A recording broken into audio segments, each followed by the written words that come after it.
शरद पवार ने अपने बयान से मोदी की मदद की। शरद पवार के बयान से विपक्ष बगले झांकने लगा। समाजवादी पार्टी नेता अबू आजमी ने शरद पवार पर बोला हमला।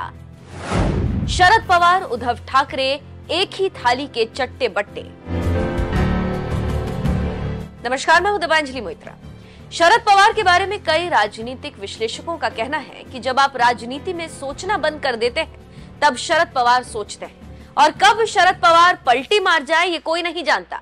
पिछले 2 महीने से अडानी मुद्दे पर हमलावर और 2 हफ्ते तक संसद को न चलने देने वाले विपक्ष को शरद पवार ने एक ही दांव से हवा निकाल दी। देखिए ये रिपोर्ट।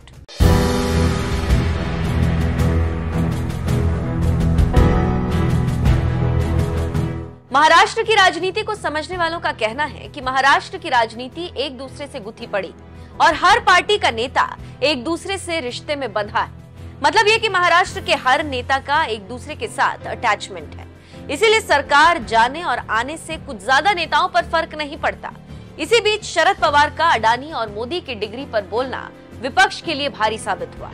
शरद पवार ने एक मीडिया संस्थान को दिए गए इंटरव्यू में विपक्ष की क्लास लगाते हुए कहा है कि विपक्ष ने डिग्री विवाद और अडानी मुद्दे को कुछ ज्यादा खींचा और इसका फायदा नहीं हुआ। इसी बात से विपक्ष अगल बगल झांकने लगा। इसी बयान पर अब महाराष्ट्र समाजवादी पार्टी के नेता अबू आजमी ने मुंह खोला है और कहा है कि उद्धव ठाकरे और शरद पवार एक ही थाली के चट्टे बट्टे। ईडी और सीबीआई के डर से बीजेपी के दबाव में आ रहे हैं, जिससे देश का नुकसान हो रहा है। अबू आजमी ने कहा कि इस समय महाराष्ट्र में इस बात की होड़ चल रही है कि कौन सबसे बड़ा हिंदुत्ववादी।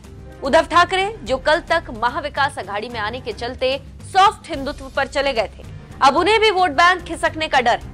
अब वो भी 2024 के लोकसभा चुनाव से पहले बाबरी मस्जिद मामले में क्रेडिट लेने लगे। अबू आजमी यही नहीं रुके और आगे कहा कि बीजेपी सिर्फ सबका साथ और सबका विकास का ढोंग करती। अगर ऐसा होता तो वो महंगाई और बेरोजगारी कम करने के मुद्दे पर बात करती, लेकिन जब चुनाव पास आया तो वोटों का ध्रुवीकरण करने के लिए बीजेपी तुरंत हिंदू मुस्लिम करने लगती। बीजेपी के इशारे पर एकनाथ शिंदे भी चल रहे हैं, इसीलिए वे भी ट्रेन से अयोध्या चले गए। जब राज्य का मुखिया ही इस तरह की हरकत करेगा तो फिर राज्य के माइनॉरिटीज का क्या होगा।